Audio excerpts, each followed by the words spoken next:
ہے. روحوں کا ایک اپنا مقام ہے. کچھ روحیں وہ ہوتی ہیں جو سیدھی یہاں سے نکلتے ہی عرش معلیٰ کے نیچے کن دلوں میں جا کے پہنچ جاتی ہیں.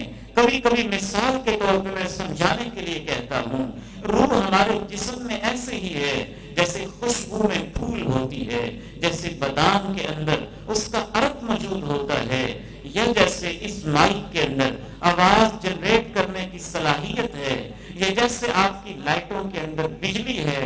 روح کو ایسی لطیف مخلوق ہے جو ہمارے جسموں میں اسی طرح سے پائی جاتی ہے. جہاں اللہ اس کو بھیج دیتے ہیں، جس شکل میں بھیج دیتے ہیں، وہی شکل اس کی ڈھل جاتی ہے. آسمانوں پہ جب بندے کی روح پہنچائی جاتی ہے، خصوصاً شہداء کی روح عرش معلیٰ کے نیچے کچھ قندیلیں ہیں جگمگاتی چمکتی ہوئی، وہاں پہ سبز پرندوں میں اس کی روح ڈال دی جاتی ہے.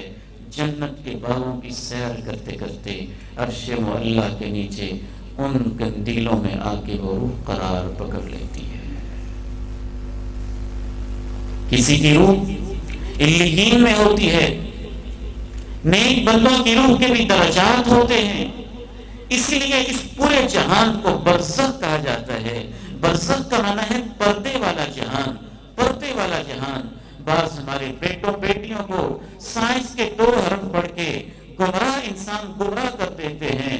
یہ کہاں سارا کچھ ہوتا ہے؟ قبر یہاں ہوتی ہے، زمین یہاں ہوتی ہے، ہم کیوں نہیں دیکھتے ہیں؟ او میرے بھائیوں، میرے عزیزوں، آج کے دور میں تو یہ چیزیں سمجھنا زیادہ آسان ہے. سب سے پہلی بات تو الصادق المصدوق نے یہ سب کچھ دیکھ کے بتایا ہے.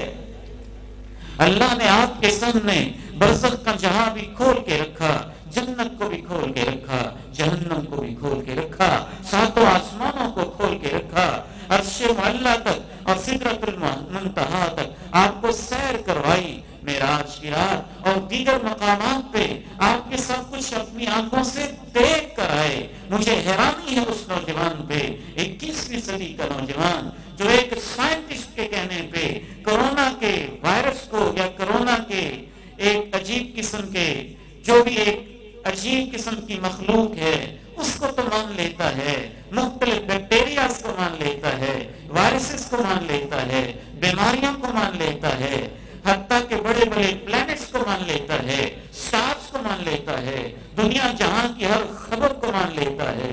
سائنسدانوں کے کہنے پہ اور وہ ہستی جن سے سچا کوئی نہیں ہے اور جو 7 آسمانوں کی سیر کر کے آئے ہیں، ان پر تو یقین سب سے زیادہ ہونا چاہیے نا.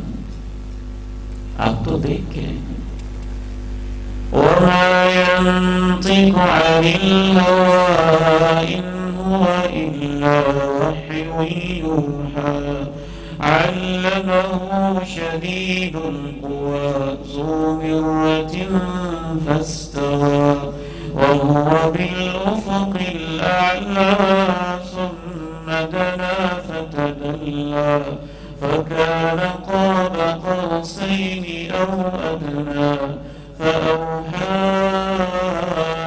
إِلَىٰ عَبْدِهِ مَا أَوْحَىٰ مَا كَذَبَ الْفُؤَادُ مَا رَأَىٰ أَفَتُمَارُونَهُ عَلَىٰ مَا يَرَىٰ. مشرکین مکہ سے اللہ نے کہا تھا میرا پیغمبر جو دیکھ کے تمہیں بتاتا ہے تم اس پہ شک کیوں کرتے ہو؟ اتنی بڑی ہستی پہ شک کرتے ہو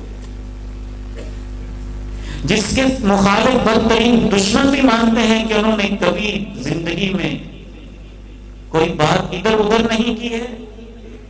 اس ہستی پہ شک کرتے ہو.